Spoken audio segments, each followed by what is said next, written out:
Hola. Hello, this call is being translated. Abuela, listen to what my phone can do. Abuela, escucha lo que mi teléfono puede hacer. Wow. Ahora dime sobre tu novia nueva. Wow, now tell me about this new girlfriend. Huh? Tú sabes lo que dije. You know what I said. Language is no longer a barrier thanks to Live Translate with Galaxy AI on Samsung Galaxy S24 Ultra. Learn more at Samsung.com. Samsung account login required. Calls must be made using the native Samsung dialer. There's no better feeling than a personal win. And the State Farm Personal Price Plan can help you do just that. Talk to a State Farm agent today to learn how you can bundle and save with the Personal Price Plan. Like a good neighbor, State Farm is there. Prices are based on rating plans that vary by state. Coverage options are selected by the customer. Availability, amount of discounts and savings, and eligibility vary by state.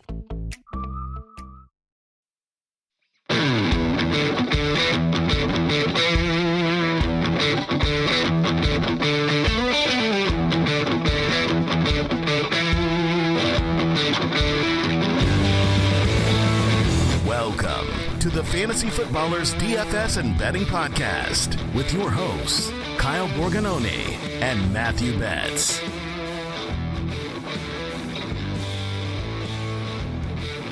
Welcome in.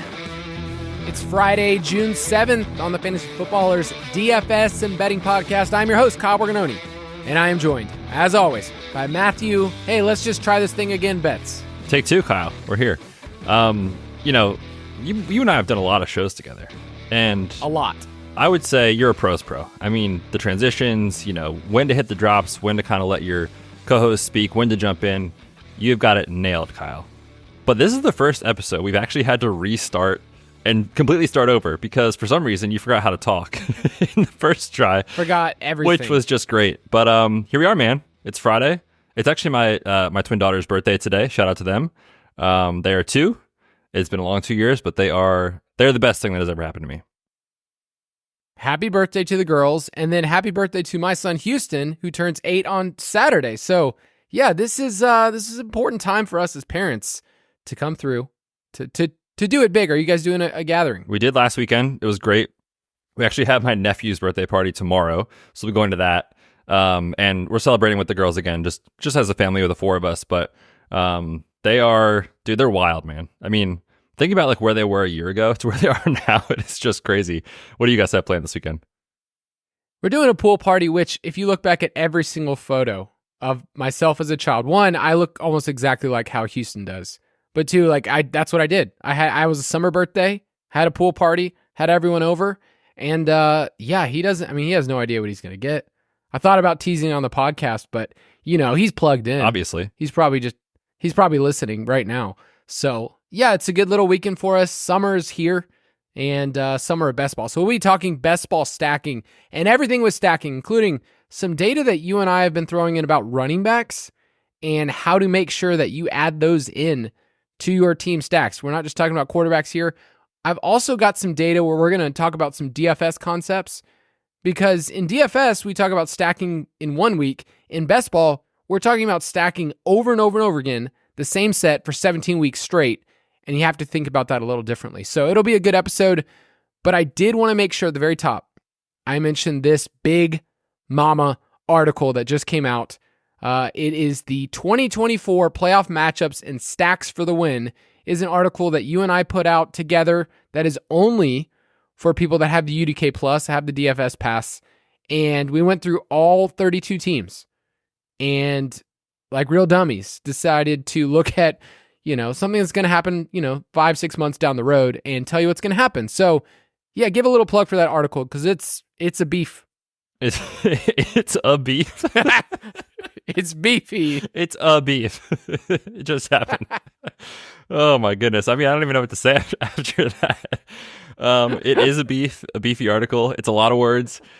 Basically, you and I were like, okay, let's look at each team's weeks 15 to 17, game lines, which it's crazy, but they exist. You can look at every line as far as who's favored in the games, what the game totals are, obviously if they're in a dome or if they're outdoors. And you and I just came up with, a proprietary metric, Kyle. It's our playoff priority rating out of 5. 1 being, it's not great. 5 being the Lions is incredible, right?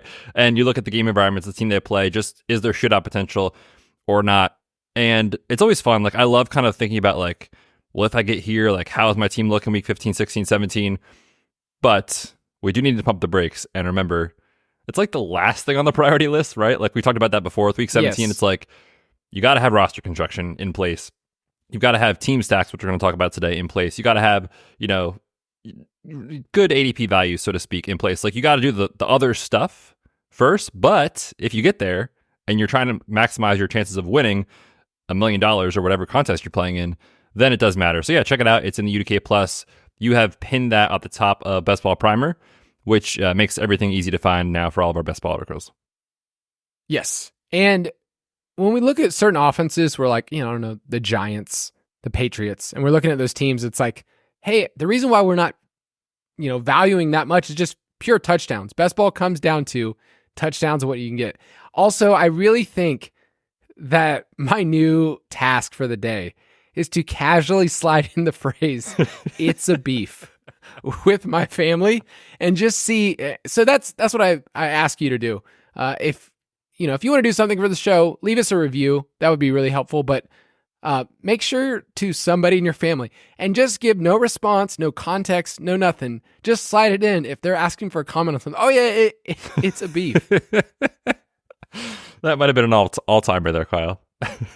Well, I was thinking about it too. Jason has a phrase that he often talks about people as being beefy boys. Of course. But you need a different way to describe an article, and beefy apparently wasn't what I had in the bag. It was just, it's a beef. It's a beef. My Italian heritage is coming through. So yes, all that is in the Ultimate Draft Kit Plus, best ball rankings, best ball primers, season-long props. I mention it every episode. I mention those things, and I realize some people skip forward. This is our labor of love. This is what we get to put our time and energy into. And then right around the corner is DFS season, which I'm pretty pumped. I was looking at some of our content and our content schedule for the season, and man, DFS season is right around the corner too. So we are just going to jump right in and talk all things stacking. So let's go for it. Best Ball Bonanza. There's one person out there that is an avid listener to the podcast, and they said, hey, that was the perfect time to use the stack attack drop I literally that just we thought use that. in season. Okay. I'll get on it. I'll get on it. Not my priority right now. Instead, we've got some really good data that we're going to go through. For some of you guys, you know about stacking. You understand the importance of it. You're like, oh my gosh, everybody's doing this. We wanted to give you some new data. So if you're a seasoned, experienced player, you're a best ball DJ, and you're one of those people in our Discord channel that you're like, hey, come on, give me something different. Let's talk about it. Betz and I have some good data for you. But realize this, stacking is common. People are doing it. You should be doing it, combining, quarterback, wide receiver, looking at teams and teams as a whole. That's why in the Best Ball Primer, you and I look at teams and organize them that way, because that's what you should be doing. The problem is that there's a very different idea between everyone's doing it and everyone's winning doing it. So I think at the end of the day, you and I want to talk about stacking and some better ways to do it and ways not to do it, because at the end of the day, your league mates are probably not doing it in an optimal way, right? Yeah, I think that's a great way to put it, is like just stacking, just like checking the box, so to speak, of like, well, I got one guy with my quarterback, like it's probably enough. It's like, it might not be. And we're going to share some of the data on that today. But a lot of my research that I was looking at before the show was like looking at like the quality of your stack, like which wide receiver are you taking? Is it like the guy and you're like, I got sniped, I got to take this guy in round 17 and just to complete the stack? It's probably not going to win you anything. It's not your fault because you missed out on the guy earlier, but it's not really the optimal way to stack. The other thing that we're going to talk a lot about today is just how many guys should you stack with? Because a lot of people are like, okay, I got my quarterback, I got my wide receiver or tight end, whichever player you're stacking with, and then you just start moving on. You're like, well, I already did that, so I can do the other stuff now. It's like, well, maybe not. Maybe you need more guys. So we're going to talk about that today. But yeah, the bottom line is like everyone's doing it. You should also be doing it, obviously. But you can optimize your stacks more if you think about some of these kind of little bit of nuanced things that we're going to talk about today. So when we're stacking, and I'm trying to include some DFS concepts to describe it, but we're trying to control or gain leverage over the field. Like in DFS, we're saying, hey, I want to utilize this stack because I want to minimize the things I have to get right. we want the high-end range of outcomes, right? When somebody throws a touchdown to the wide receiver, we get double the points. It's awesome. It's great.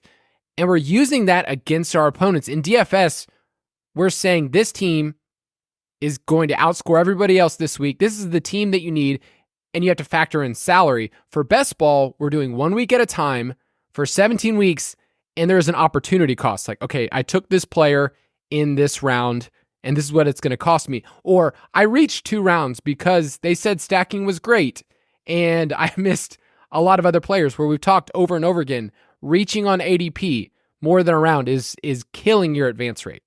So I wanted to use the Dolphins as kind of our case study. And let me just get your opinion first. If you had Dolphins on your team last year, Betz, how would your feeling have been? I think generally very, very good until late in the year. But early on, it was incredible. Yes. Yeah, Tua, his final 5 games was pretty much worthless in every single format. And the weather changed, and there's lots of other reasons. They had some injuries. But the Dolphins as a whole were a team. If you were on them in whatever format, you had some huge spike weeks.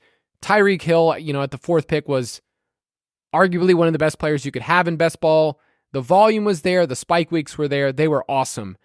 And what I wanted to do was to look at this team last year from a stacking lens and ask the question, if you did Tua and Tyreek, how did that go? If you had Tua and Waddle, how did that go? So let's say you missed out on Tyreek, but you got Waddle. Like, you could get Tua way later. I think he went at pick 94. But I think the part that was missing most with the Dolphins was, if you buy into this team, you buy into the creativeness of the head coach, you buy into pre-snap motion, everything else that goes with this team. It's like, okay, this is an offense I want. You should have bought into Miami and just everybody in Miami, and not try to get too cute with going elsewhere. So what I did is I looked at Waddle and Tyreek, because that was actually a pretty common grouping last year. Like, if you took Tyreek at the very beginning, then Waddle was often somebody in the second round that you could combine with him, thinking, oh, I'm getting this awesome Miami stack. The problem is that over the last 2 years, they played 31 games together, and Tyreek has been awesome. In half of them, he's been a top 10 wide receiver. And Waddle's been, in those awesome games, he's been a top 12 wide receiver in 5 of them. So there have been games where they both went off, but when the offense went really bad, when Tyreek has a bad game, Waddle actually hasn't been great either. And it makes sense from an offensive standpoint. Like, Tyreek is the engine of this team. When Tyreek has failed, for the most part, the entire offense has failed. And that's just like in each game. Waddle, like, if you look at all of Tyreek's games outside of top 24, Waddle has not been great. His best game when Tyreek was outside the top 24 was just wide receiver 22. So these two actually haven't had great correlation together. Tyreek and Tua did last year. They were incredible. 0.79 is a really high correlation coefficient. But Waddle and Tua did actually not do so well. So I think the point I'm trying to give is that teams are going to be positive correlated over time, but there's more variance in stacking than we realize. And the cost of Waddle last year, a pick 17, was what was really tough, because at that point in the draft, you were thinking, okay, I want to get another wide receiver, might as well get Waddle. And yet Waddle was one of those players that actually hurt your advance rate if you had him, because there's other. Now, the second round last year was actually pretty rough overall. Like, it wasn't a great round for best ball. But the thing I noticed too is that very few people stack Tyreek, Tua, and Raheem Mostert together way later. Like, Tyreek, Tua, and Waddle was a pretty common stack. It was like 29% of those teams that had Tyreek. They tried to do that, but only 5% of the teams had Mostert.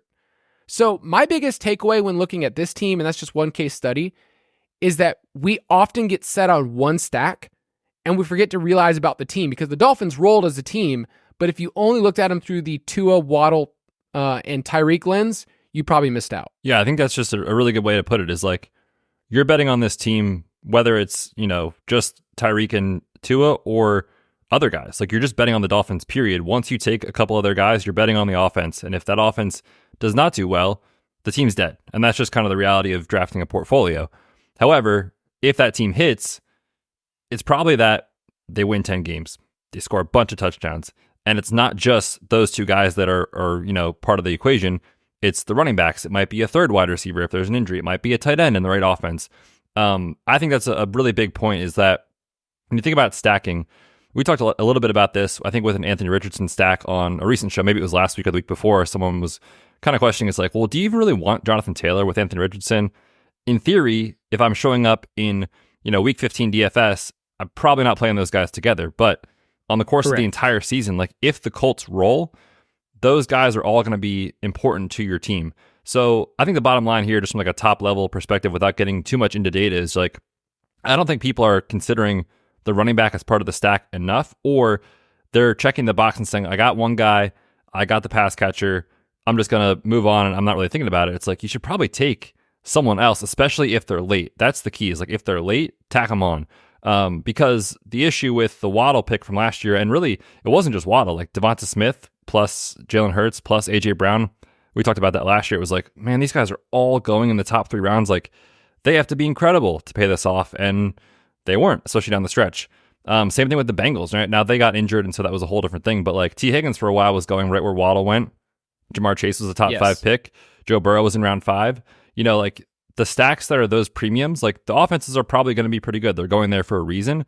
But all of those players together to hit for you in a stack for best ball is really, really tough. They have to have an insane outlier season, which is kind of what you're showing with some of this data. So, thinking about that right now, it's like, I love the Texans, but one of those ADPs is probably very wrong and probably going to hurt you, right? Diggs, Nico, Tank, and Stroud, and Joe Mixon all going the top 60 picks. Like, that's just one example. So I think thinking critically about kind of how ADP affects what your stack has to do is really important.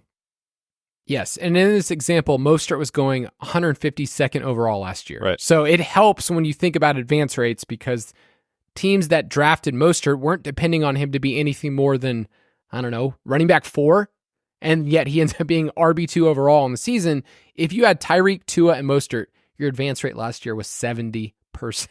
You basically could log out if you had those 3. So I think I'm looking at this from a team perspective. Our best ball primer is, when you put all the playoff matchups together, we're saying good offenses, they score touchdowns, we want in on those offenses. So even if it's an offense that you say, you know what, it's kind of underrated, like the Packers last year. The Packers were a team that you could have said, hey, if I have this offense, I'm just going to believe in who's, I don't know exactly who the guys are. I don't even, you just would have gotten Jordan Love late, but you're buying into an offense and you're kind of seeing how it plays out. And I like these kind of options. Now, it's pretty rare to have a team that we liked ahead of time and could find their running back 1 this late. I mean, HM was going, I pick 120, but it's super important. We're buying into teams, and running backs, I think a lot of times kind of get the short end of the stick in best ball stacking. So that leads into the question, how many players should we stack? And in just a second, Betz and I will talk about our favorite ones with the high end, some value ones, and maybe some ones we're fading. But how many players should we be stacking from a team? Yeah, I mentioned this a little bit already, but I think too many people see that, I got the quarterback, I got the wide receiver, and I'm good. So let me check the box and move on to like my next thing that I'm trying to do in this draft, my next goal, whatever that is. But I think that's not enough. And, we've looked at a couple of the data sets from Best Ball Mania over the last couple seasons, and your advance rate is above expectation if you have multiple players on the same team, not just 2. So 3, even 4, sometimes 5. I think the key here is if the ADP makes sense, right? Like I mentioned the Texans example, like you're not starting your draft with 3 of the wide receivers and Joe Mixon and Stroud, right? Like you're not spending all 5 picks on those guys.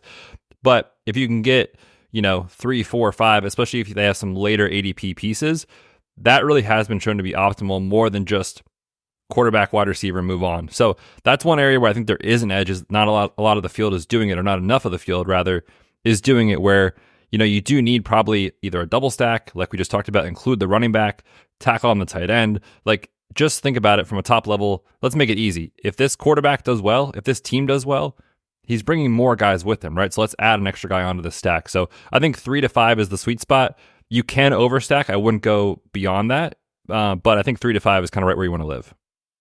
Yeah, and I'll only personally go 5 if the options are super late. Way later. Yeah, I'm like, there's just no chance I'm going to stack 5 Texans ever, because I'm basically saying, here are my picks for the first, 5 rounds? Right.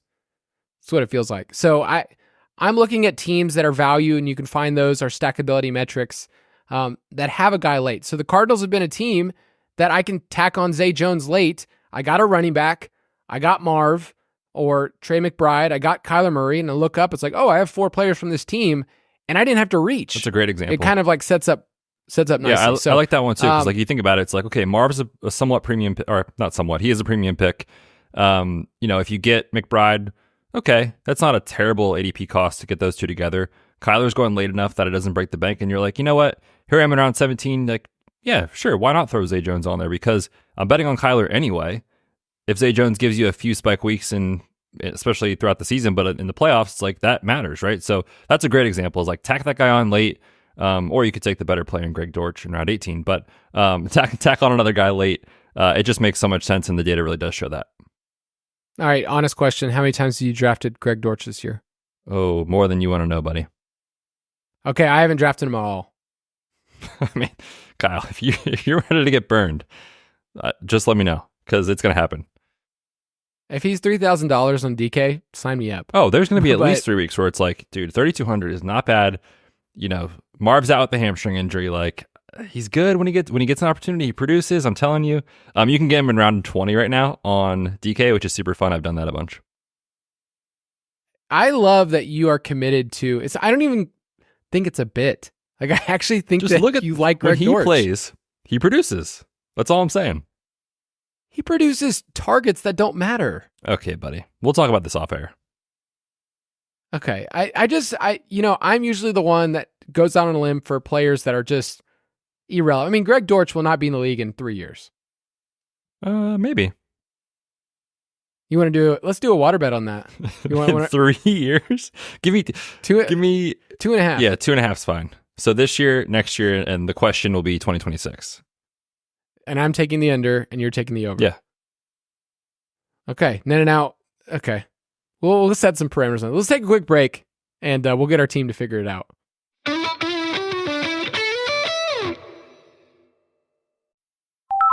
Hola. Hello, this call is being translated. Abuela, listen to what my phone can do. Abuela, escucha lo que mi teléfono puede hacer. Wow. Ahora dime sobre tu novia nueva. Wow, now tell me about this new girlfriend. Huh?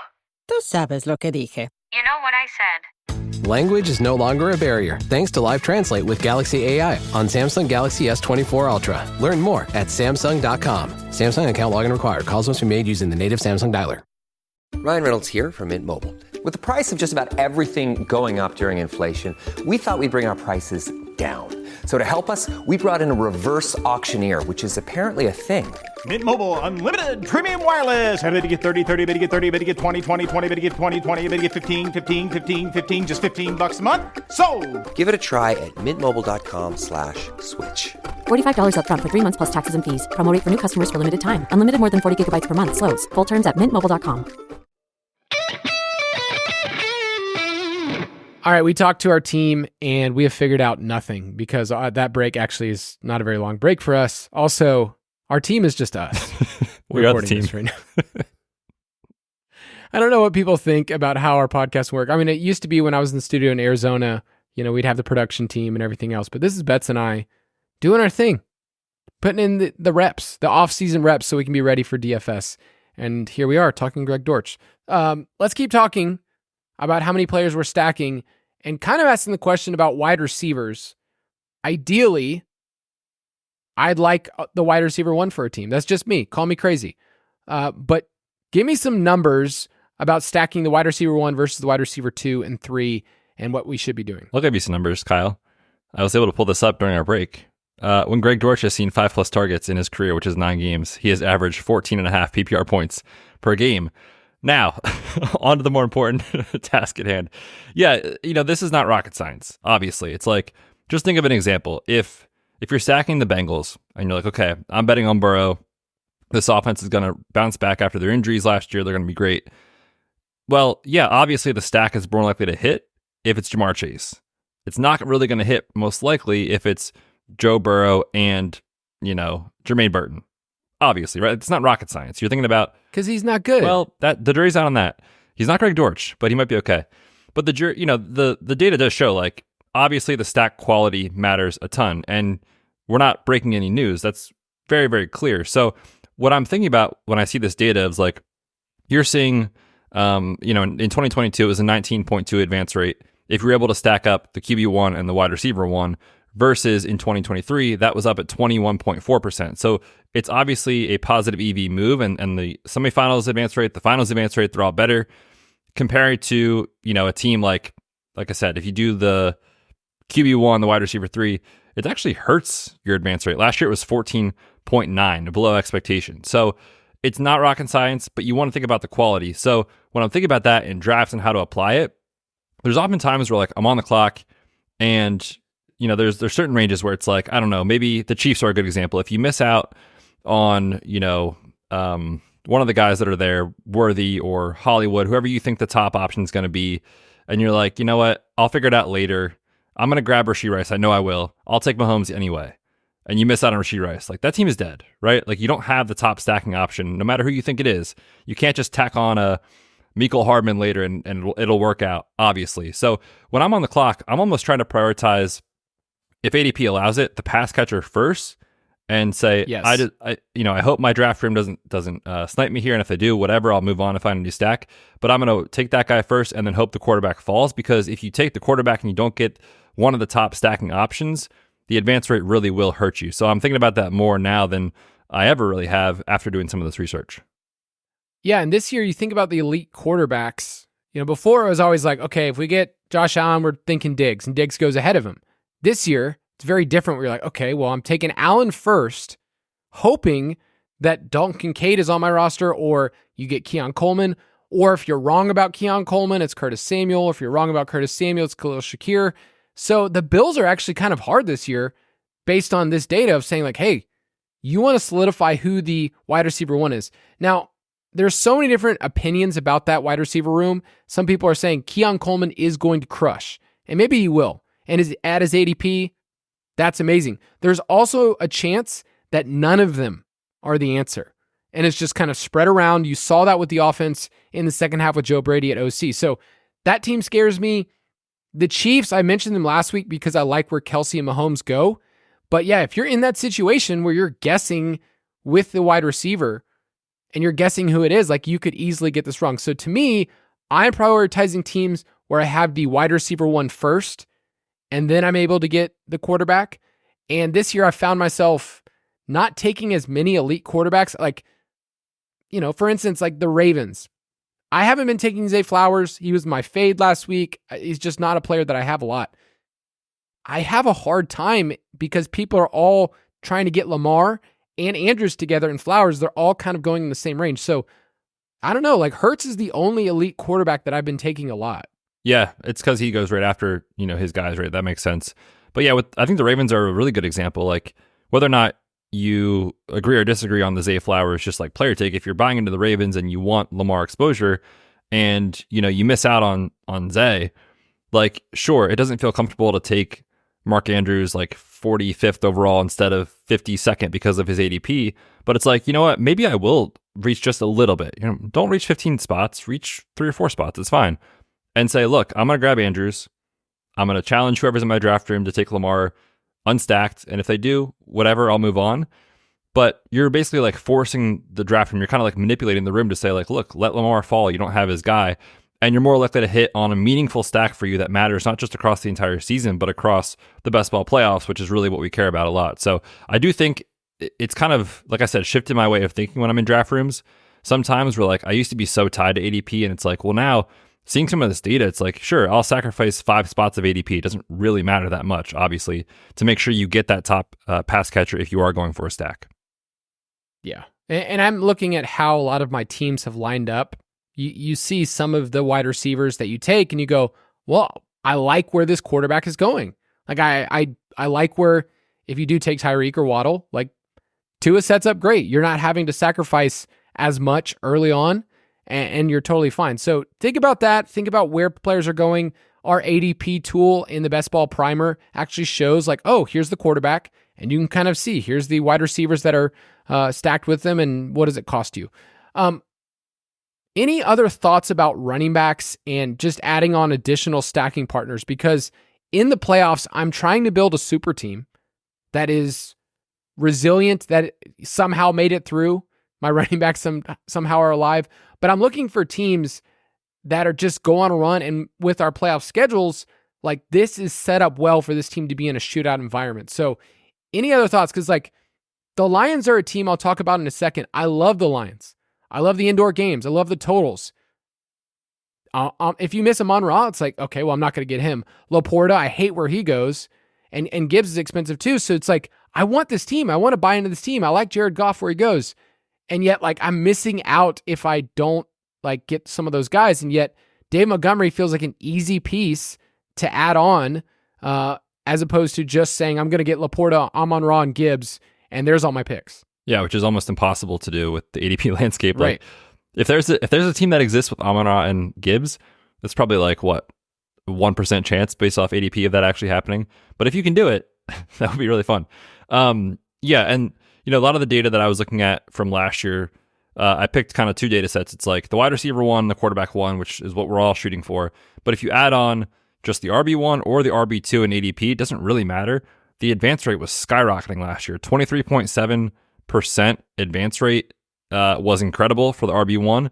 The RB2 on a stack, 26%. Now, it's 1 year of data from last year, but again, it speaks to what we were talking about earlier. It's like you're betting on that team anyway. You're betting on this team to score a bunch of touchdowns, and when they do, the entire team is going to benefit, not just your quarterback and your wide receiver. The other thing too is like when you get to get to the playoffs, sometimes it can be advantageous to have a stack that fails if like you have the running back. So you kind of think about like ping pong weeks. Like if you had the Dolphins last year, and let's say they were incredible in the playoffs, which they weren't, but if they were, and you had Tua, Tyreek, and Mostert, and there was a week where Mostert went bonkers, he got you through. Your other stack that you have, presumably you stacked both quarterbacks on your team. The other stack got you through. Mostert was the key to getting you to the final, but then in the final, it was Tua and Tyreek that won the whole thing for you, right? Like think about that kind of ping pong effect that can happen too. So the bottom line is tacking on a running back, generally it was very, very, very good for advance rates, and it was very good for both playoff semifinals and finals advance rates as well. Yeah, there's some teams when I'm looking at their RB2, and we talk a lot about teams getting stronger down the stretch. Like there are some players going in this 0 RB target range that you can add on a stack and you can get there. So like for instance, I like Blake Corum a lot where he goes. If you get Rams, like add him in, you can get Stafford. Marshawn Lloyd is the RB2 for this team, at least what we think. And he's a really easy person to add. Kendre Miller, another one where you get Carr super late, but let's say you took Olave, then yeah, adding Kendre Miller, you can get Carr late, and you've got a team that can be resilient down the stretch. So I'm with you. Like I'm buying into a team, and I'm buying into some teams with really easy schedules. The Saints are one of them. The Chargers are an interesting team to buy into because they're all cheap this year too. So one more question here. Should I stack if I don't have the QB? So let's just say like I missed out on Mahomes, but Pacheco's there, and I took Kelsey. It's like, what do I do? Should I go there or just abandon the stack? So this is one that I think a lot of people struggle with, and myself included, because if you could just control your draft room and get the stacks you want, like clearly you would want the quarterback almost every single time, right? But you can't control that. And the draft is going to do whatever your drafters that you're doing, going against, they're going to do what they want to do. And you'll see some wild stuff. People will reach for an unstacked guy. They'll take a third quarterback when they don't really need him and they don't have his teammates. Like we all see that in our drafts. That's not hurting you. That is hurting the drafter that does those things. So if someone snipes you, stay calm, take a breath, refocus. And it's okay because there has been, across the last couple seasons of BBM data going back to the last 3 years, positive correlation with teammates, even when the quarterback is not there. Now, again, it's better when the quarterback is there, but if you miss out, and let's say that example like you talked about, you miss out on Mahomes, but you got Kelsey and you took Pacheco, and around pick 95, like Rashee Rice fell to you. It's like, yeah, great. Bet on the Chiefs. Like bet on the Chiefs being great and scoring a bunch of touchdowns throughout the entire year. Obviously, you need to make a backup plan and create another stack with a different team, a different quarterback, and that sort of thing. But in general, there has been positive correlation for advance rates when you do stack teammates even without the quarterback. Yeah, I'm on the clock right now, and I'm looking at just in the draft room in the middle of a recording, and I'm looking at some of the options of how teams built, and I'm right around, 410 right now. So a lot of people have already kind of positioned themselves to get stacks. Like somebody took at the 3-4 turn Kelsey and Mahomes, and they just said, hey, this is what I'm doing. And I have Pacheco right here, and I'm asking myself like, hey, this is a team that I want to buy into. I've taken a bunch of wide receivers early, and I'm asking myself like, all right, well, if I want to buy into him, I could get Pacheco here, who's kind of next up in my rankings, and then later on say, hey, if one of these wide receivers or Rice, like I want to buy into the Chiefs and not just feel like, oh, well, I'm done with that team. Somebody else already took them. So I think that's kind of like the hardest thing is you feel like people position themselves to own a team, and yet you also can have part of it. And I would say their RB1 is legit. I mean, right now on this team, the wide receiver 1 has not been drafted yet. So I don't know. I struggle with the Chiefs because you look at their offense and you look at who their wide receiver 2 and 3 is, and it's been a crapshoot over the last couple of years. So I don't know. Yeah. Tell me who to pick. Well, I think you want Kelsey. I've been taking more Xavier Worthy personally over Hollywood, even though I have not. I can't stand taking Hollywood right now, but that's a player take. I mean, you know me, like I'm more of a player takes type of guy, and we've talked about this on this show, the Dynasty show. Like Hollywood's numbers, man. I mean, he's going high for a guy who hasn't done much of anything from an efficiency standpoint or like just fantasy points standpoint the last couple of years. So I'm more willing to take stands and player take situations like that. But when you were talking, I was thinking like that's another reason in your draft room sometimes to say, yo, hey, I've got the 2 guys. Like, I'm trying to think of a good example. Like, hey, I have Jamar Chase and I have T. Higgins. Like, prove it to me. Prove it to me that you know that taking Jamar Chase unstacked is a bad idea. And people will do it all the time. But your team is still set up to do well. If you challenge your draft room, quarterbacks on Underdog will fall. And sometimes you can get insane value if you have like the 2 dudes that you need. On DraftKings, it does not happen. Okay, DraftKings is the worst because people will take unstacked guys all the time. But challenge your draft rooms. You'll get some guys that fall. Like I'm not a huge fan of Stroud at ADP right now. But I was like, you know what? Let's set up a fun stack. It was like a week 17 stack with Nico, and I had Tank, and I had Andrews. And I was like, you know what? I'm just gonna gamble that the Diggs guy doesn't take Stroud, and he fell into like the late 60s. And it's like, all right, at that point, I'm in, right? So you can challenge your draft room. You can get some good prices on these quarterbacks if you have the top stacking options. Imagine not taking Mark Andrews. Literally could not be me, Kyle. Couldn't be me. Bets. Sometimes I'll send Bets some rosters like, oh, I'm through like 6 rounds. Like, hey, what do you think about the start? And every single time, the only time he comments is he goes, oh, dude, it's Mark Andrews. Oh, I love this team. This team is going to win it all. You're going to be a millionaire, I did want to give one. I wanted to give one more example last year. So when we talked about stacking without a quarterback, there are certain teams, and we know this from last year, where there's a carousel, there's injuries, teams change quarterbacks. Like it's unfortunate. So whoever you thought you were stacking with this team, it just didn't work out. The Browns are one of those teams that started 5 different quarterbacks last year and tons of turnovers. Nobody saw the Flacco. I mean, people weren't playing Flacco in best ball, but let's say you had David Njoku as your tight end and you said, hey, I believe in the Browns. I think they're a good team. Tacking on a running back with him for a team that's their identity, right? Like it's been running the football, was really, really good. But I looked last year at David Njoku teams and the running backs that were associated with them, because Jerome Ford was a guy we talked about a lot last year, Uncle Jerome. He ended up going at pick 178. 10% of Njoku teams had Jerome Ford, which sounds like a lot. But right around there, 8% had Jeff Wilson on the team and 8% had Deonta Foreman. Those were the running backs going around Jerome Ford. If you are betting on David Njoku, then it makes sense to grab the running back from his own team as opposed to shooting darts at the running back 3, because that's what it was. These were running back 3s for the other teams in Wilson and Foreman. Although Njoku and Ford were actually slightly negatively correlated on a week-to-week basis, like for DFS, over the course of the season, like their advance rate was great together. The stack was great. So think about that in their finals. Man, if you had those Browns teams at the very, very end, and you had Njoku, like you did really, really well in tournaments. So think about that. Like if you get a player early, you don't have a quarterback, and you're deciding between 2 or 3 options at running back, take the guy from the same team. Like you think he's going to be good. This team's going to be good. They're going to make the playoffs, which the Browns were, 9.5 wins, I believe was their total last year. Yeah. Buy into this team. Yeah.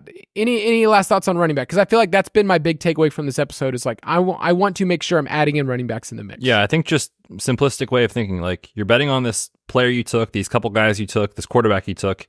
If you're making that bet, make that bet stronger. Like if that bet hits, make it hit in a big way, right? Like don't miss out on like the one extra piece you needed. So yeah, that's my biggest takeaway from doing this research too, is like add the running back. If you miss out on the quarterback, don't panic. Take the backup running back with the tight end or the wide receiver you have. Like you're just betting on the offense. That's the take home. If the offense rolls, multiple pieces are going to get there. All right, let's talk about a couple of high-end stacks that we are both, well, we can go separately, but I think we're both kind of in agreement here. High-end stacks that we're targeting in best ball, and some of these are going to be obvious, right? Like, okay, I like these teams. They're good. You should stack them. But I think what's most interesting is we are talking about teams this year that historically we've been out on for best ball purposes. Like I probably have clowned on the Lions a lot over the years, or at least, Detroit people have not liked me very much. I like them in best ball this year. I love their schedule. A lot of times we just care about playoff schedule, their opening schedule. Dear Lord. I mean, all of their games, 51, 48.5, 50, 49, all of them indoors. And then you look at their playoff schedule, it's also great. So the Lions are a team that you can grab 3 pieces fairly easily. And I would say Dave Montgomery is my favorite because touchdowns matter so much in best ball. He has an elite red zone role. I get that he doesn't catch too many passes, but if this is a team with some of the highest team implied totals in the NFL, I want a cheap piece. And at 74th overall, Dave Montgomery fits a lot of my rosters as an RB2. Yeah, Lions favored in 13 of 17 games this year. They play 14 of those games in a dome. 14 games in a dome, which, for the Jared Goff splits people out there, in a dome, good. Outdoors with pressure, not good. So, they're going to win a ton of games. They're favored in a bunch. They've got a massive team total across the season. If you look at it, there are, 6 teams that have a 28 plus implied team total right now in the betting markets of, how many there, like who leads the league in those. The Niners are first, then the Lions and Chiefs are second. They have 9 games right now where they have a 28 implied team total in the early betting line. So the market is on them, obviously. The ADPs, I think, are not cross prohibitive, but you need to be, thinking about kind of what you're doing. Obviously, you can't get Amon-Ra and Gibbs together, and it's kind of tough to fit Laporta on those teams too. So, like, if you miss out on a couple of those guys, but you have one of them, like you said, tack on David Montgomery. Makes a ton of sense, right? Tack on Khalif Raymond in round 18. Those kind of things make a lot of sense to me. But yeah, I love this team, and dude, their playoff schedule is beautiful. Yeah.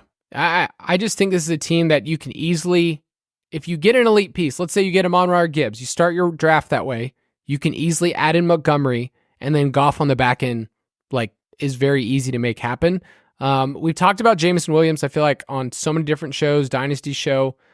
What do you think about where he goes at 87th overall? Well, let me ask you, where are you going to think about him when he's going at 75th overall? Because I won't like it there. Brother, we are headed there. We are headed there. Over under July 1st before he's a top 75 player. ADP is really hard for ADP to move that fast. I think by the, August, I'll give it August. Okay, well, if you don't want that price, you better get him now. Yeah, again, if you're taking players from this team, sure, he makes a lot of sense. But I've got a bunch of issues with just betting on a guy that hasn't done much of anything. I talked about this on the Dynasty Show. He has caught, last year he caught 2 or fewer passes in 13 of his 15 games played. What are we doing? We do this every year, right, with these types of guys. So yes, obviously if you're betting on the Lions, you're going to take Goff, sure, tack him on there, increase your correlation, especially now while the price is cheap. But man, if he's a top 75 player, that is a tough sell for me. Yeah, I do like Laporta's dropped a little bit. Have you noticed that? Okay, well, he's at 30. Maybe he'll get towards the end of round 3. I've gotten him in the 40s a couple times this week, actually. Yeah, I think where he should go is clumped together. He needs to be right next to Kincaid, needs to be next to McBride, Andrews, and just kind of pick between those guys. Because I feel like they're all pretty similar. Mark Andrews, we love where he goes. I mean, I just love, I'm in a draft right now, 51st overall for Mark Andrews. It kind of feels like you get this protection. If you have Lamar, you're daring other people to take Andrews, but I'll do it, and I'm about to on this team. So you have the Chiefs on here, a high-end stack that you were buying into. Last week we talked about this is the cheapest that Kelsey's been, Mahomes has been. Is that kind of the thinking? And also, I feel like TD-wise, like it should move in their favor compared to last year. Yeah, this team's going to score a bunch more touchdowns than they did a year ago. You think about where they were in the Mahomes era, they've been in the top 8 every single year in offensive touchdowns per game until this past year when they plummeted to just 2.2, 16th in the league in offensive touchdowns per game. We also saw Mahomes, career touchdown rate has been around 6.5%. It dropped all the way to 4.5% this past year, which is kind of right around league average. Obviously, he's not a league average quarterback. It's going to bounce back. And so if Mahomes is cheaper than he's ever been, if Kelsey's cheaper than he's ever been, the touchdowns are going to come back. And his offensive skill players, I think, personally, are better than they were last year, which I think a lot of people agree with. It seems like a no-brainer to me. So, yeah, I'm in on the Chiefs. We just talked about kind of which teams Vegas has for implied team totals in terms of the highest in the league. They are right up there with the Niners, right up there with the Lions. They're tied for second. So I love the Chiefs and kind of where they go. I've talked a lot about tacking on Rashee Rice, like right around pick 90. Like for a guy that, yes, he's going to miss 4, 5, 6, 7, somewhere in that range games, that's going to stink. But when he comes back, especially if he's like your wide receiver 5 and you've already got a Mahomes team, like that just feels so powerful at the end of the year. So I'm in on the Chiefs, man. I think they're going to score a bunch this year, and the offensive skill players I think are better. Yeah, I'm interested for DFS because I feel like Kelsey's one of those players that I love playing weekly in DFS, and yet I have such a hard time paying the opportunity cost in season-long leagues or in best ball, but I think it can work this year. Let's take a quick break, and we'll be right back.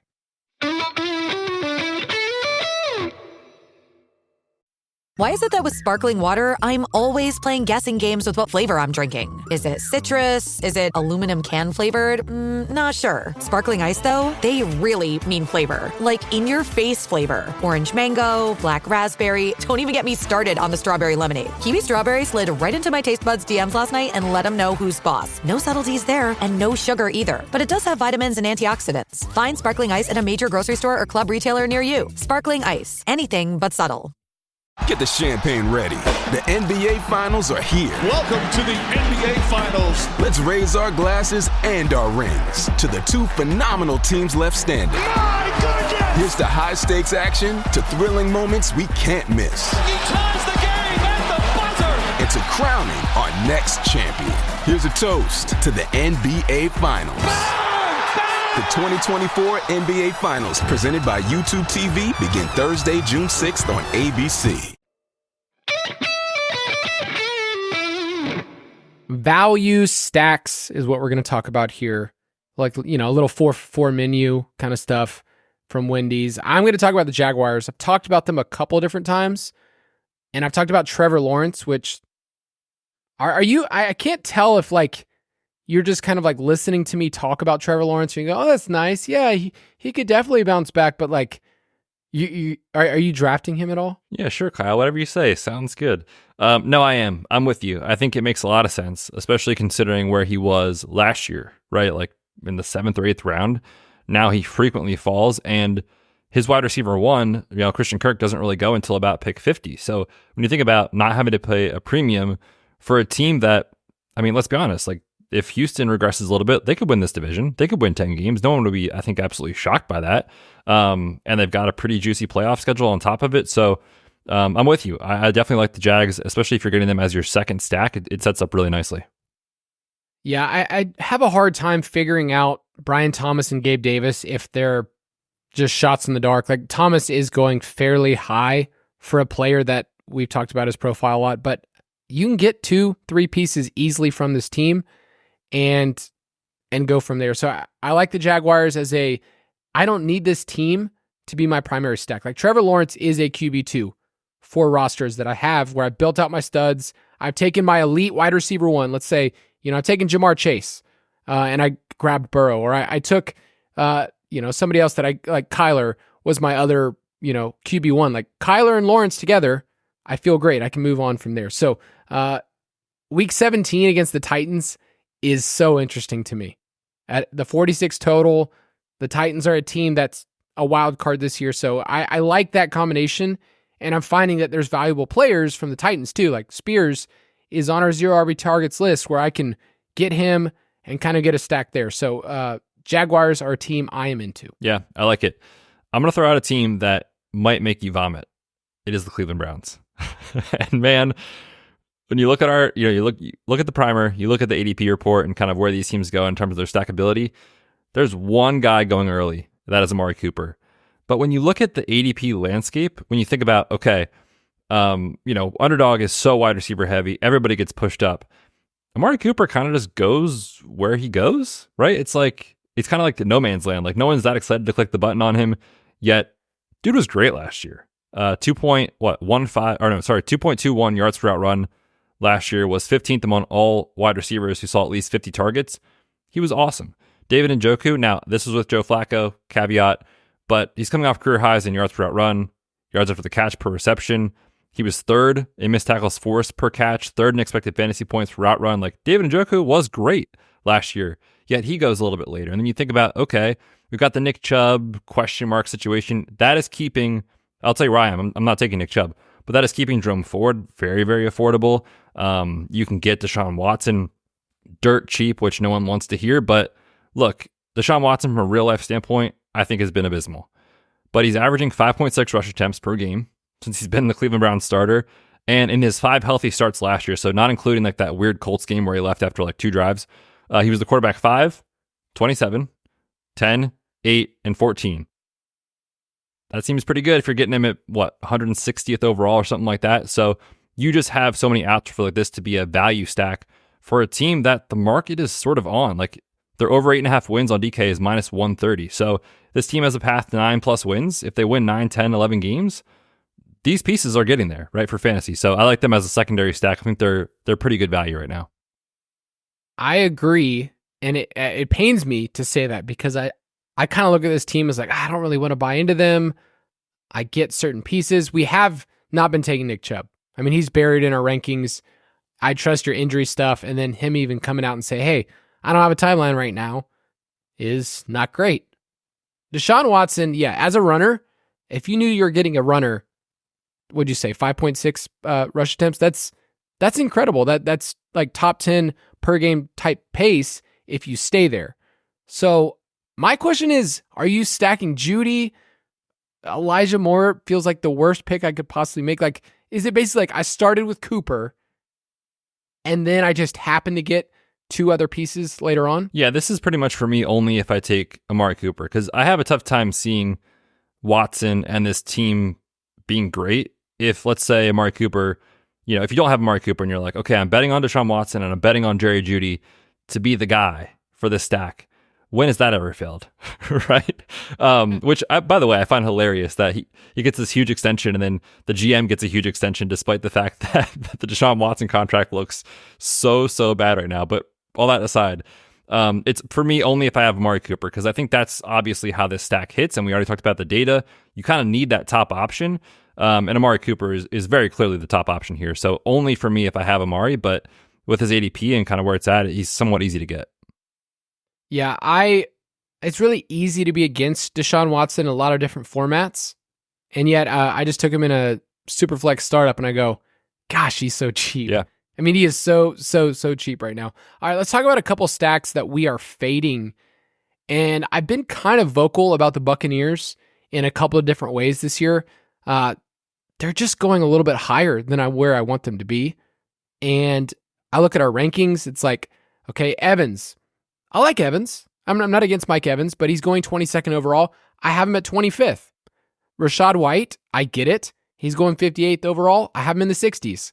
So if you're just using our rankings, they're not going to show up a lot on your teams. Other people, if they take him ahead of ADP or at ADP, they're going to be there. Godwin, I'm fine with Godwin. If you want to just tack him on as like a wide receiver 4 on your team, I'm fine with him at ADP.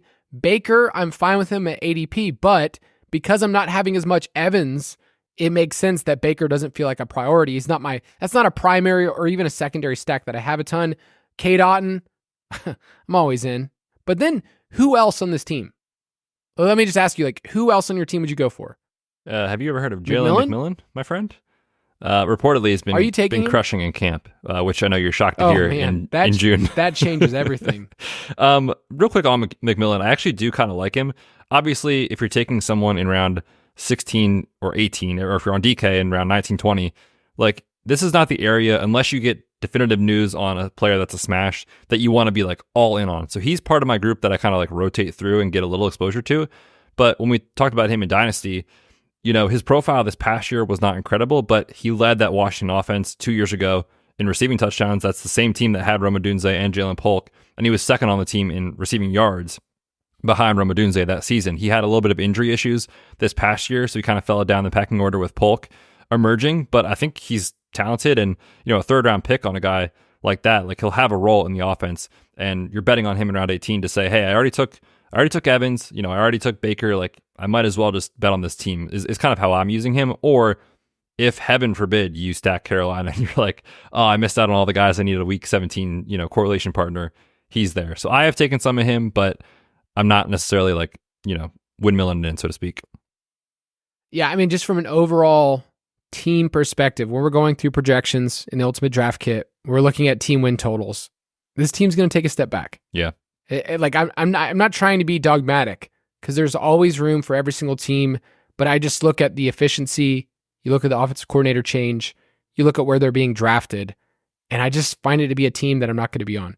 So give me your team that you are fading. And this one pains me, but I get it. Yeah, this to me is tough, because I really do see a path where Caleb Williams has a very strong rookie season. I mean, we talked about this a lot. It's like, when has a rookie quarterback at first overall in the NFL draft been dropped into a situation where he's throwing to DJ Moore, Keenan Allen, Rome Odunze, who's also a top 10 pick, one of the better pass catching backs in the league in DeAndre Swift, a really good tight end in Cole Kmet? Like, it's all there, obviously. But the issue for me is ADP. And we talked about that a little bit with just, like, think about what these stacks have to do at their cost. And right now, the market is asking Caleb Williams, who, yes, he was the first overall pick. Yes, everyone loves him, but he's still a rookie quarterback, to support not one, not two, but 3 top 36 wide receivers, which just never, ever happens, right? So for me, I'm finding it tough to kind of get there on these guys, where, like, I'll take some of them. Like, I want exposure, obviously, but for me, it's really tough to go in all in the stack. And then, oh, by the way, DeAndre Swift is still going as a top 24 running back. So all these pieces are going really high with a rookie quarterback that just, it feels tough, man. It feels tough to get there on that. The other thing with DJ Moore, he sort of goes where he went last year, and that was a team that didn't have Keenan Allen. So it seems like I would love him to fall a little bit for me to kind of get my DJ Moore exposure. But I'm just having a tough time. It's more of an ADP issue than anything else. Yeah, I haven't been getting as many Bears. I had Keenan on a team. I don't know if that was just for, like, sentimental reasons, but DeAndre Swift, I think, is fine at his ADP. Like, I will take DeAndre Swift, but I'm finding that if the other wide receivers are there, then I look at my teams and I go, I don't know who the fourth option is. Like, I don't really want to take Cole Kmet if I don't have the quarterback. It's just a team that I think we'll use for DFS. Yeah, I think we'll figure out ways that we can have fun with him, but they're a team best ball that I haven't really been on. All right, let's jump into the mailbag real quick before we end. Mailbag. If you want your questions answered best, you can go into our Discord. Our best ball channel is hopping, and I promised some of the people, and they are really, really good people in our Discord channel, that we would answer some stacking related questions. This first one is from Greg Black. What's the best way to handle a scenario where your QB gets sniped? Let's say you drafted the 2 pass catchers from the same team, but you miss out on the quarterback. How should you pivot? Yeah, we talked about this a little bit already. Don't panic, because your team still has a chance to be great. The person that took, Joe Burrow without Chase or Higgins, that team is very, very likely dead. Naked Burrow, not what you need. So don't panic. You still have good same team correlation, but you do need to be looking for other stacking options. So I'm thinking about, okay, in my draft rooms, just know what you have exposure to you later. It's gross, but you can get Drake May, and you can definitely get whoever the wide receiver 1 is super late. Gross. Real gross. if, let's say, Deontay Johnson is good and let's say Xavier Legette is good, you've talked about Bryce Young in round 18, it's available to you. The Browns I already mentioned. There's a few teams where you can just say, look, it's gross, hold your nose, but you can pivot and still get those secondary stacks. And maybe those stacks hit and then you have a super team, right? Like that's also possible. So don't panic. Just make sure that you're ready to pivot to another team. Yeah, the Commanders are another team I'll throw out there because you can get Daniels around pick 100 and then come back with Dotson or somebody else later. So and get a running back if you need to. So there are teams where you think about the quarterback as I need a difference maker, and you can draft them later. But yeah, I get it. It sucks. It adds so much variance because every single draft room is different. Next question from B.A. Goldfish. Reaching to make a stack happen. Is it worth it? This is one that I've changed course on a little bit. I think if you are reaching a small amount, 8 picks, 5 picks, whatever, that's all good. If you reach more than like 15 is kind of what the research has shown, that is actually worse than not even stacking at all. So you shouldn't be reaching more than like a round and a half. But, we just talked about this. Like this is basically a DFS tournament. And we should be hoping that if we get to week 17 and week 16, that we're showing up with the best version of a stack possible. So I think it's okay. As long as you're within that kind of, 1 round parameter, don't go beyond that. Yeah, and if you're drafting enough, it's going to happen, where people take this stack that you were going for. I just think you just want to dare the room. I think that approach that you mentioned a couple times this episode is like, I'm daring other people to reach ahead of ADP to get something that when you look at the board, you're like, okay, well, nobody else needs CJ Stroud here. So why, like, I don't need to reach. I can just wait on this to fall to me if you have Nico Collins or someone else. So, from Saints to Death, should you avoid chalky? Another way to say that. Stacks by ADP. It's a beef and chalky. Chalky stacks by ADP. And I think what he's talking about is the way the board sets up. There are certain stacks that that's where they fall. And over time, people will draft that way and they'll just kind of slowly shift to that side of the board because that's what happens. So realize like we are all making that happen and becoming chalky, but I don't know, like the stacks still aren't reaching a level where they are just like over the top. I mean, we can't predict injuries, can't predict any of these things that are going to happen. So if it's a good offense, like I don't really think about them being chalky. Yeah, I think that's a good way to put it. The other thing is if you want exposure to that stack, like presumably you think that team is going to be good and those picks that you're making are going to be great. One example that I'm thinking about is, Devonta Smith, always like late round 3, and sometimes Hurts will fall to you early round 4. And that I assume is going to be a pretty popular combination. But if let's say AJ Brown has a hamstring injury in week 8 and he misses half the season, like you're going to want that stack, right? Obviously. So I don't overreact to it too much just because if you're drafting enough teams, let's say that Smith and Hurts example, you should have so many different iterations of that stack if you are going after it that you'll have enough portfolio diversity that I don't think it's a huge deal because everyone wants the top quarterback and the best pass catchers, right? So you are going to be naturally going up against a bunch of other top stacks anyway. So I wouldn't worry about it a ton. Yeah. I mean, I'm taking Smith all the time, like, because I just like Devonta Smith.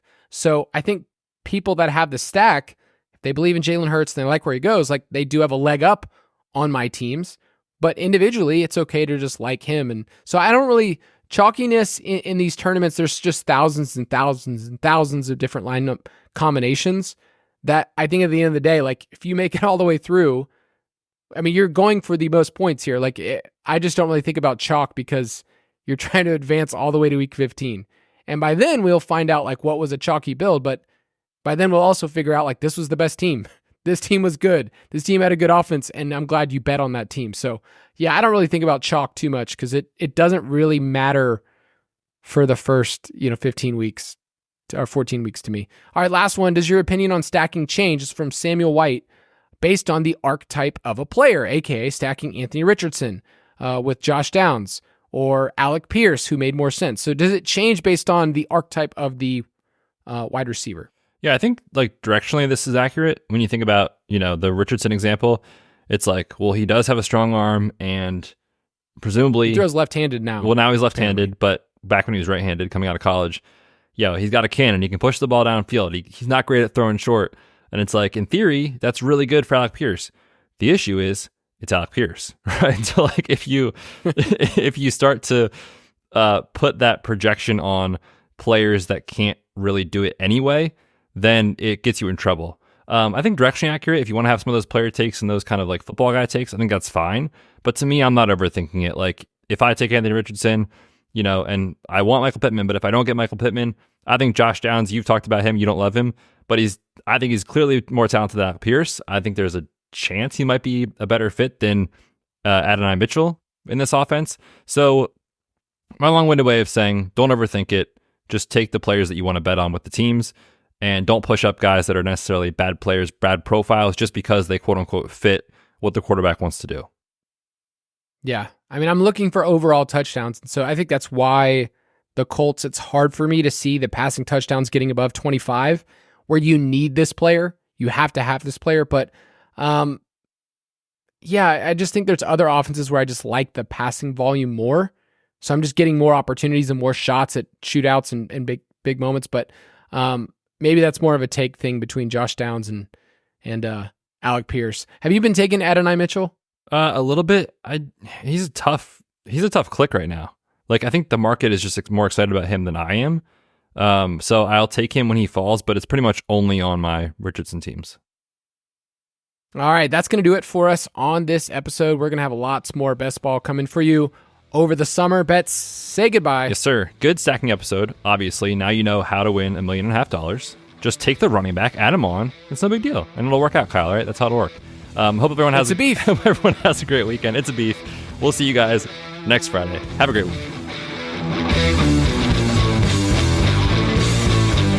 Thank you for listening to another edition of the Fantasy Footballers DFS and Betting Podcast. Don't forget to visit us on the web at thefantasyfootballers.com.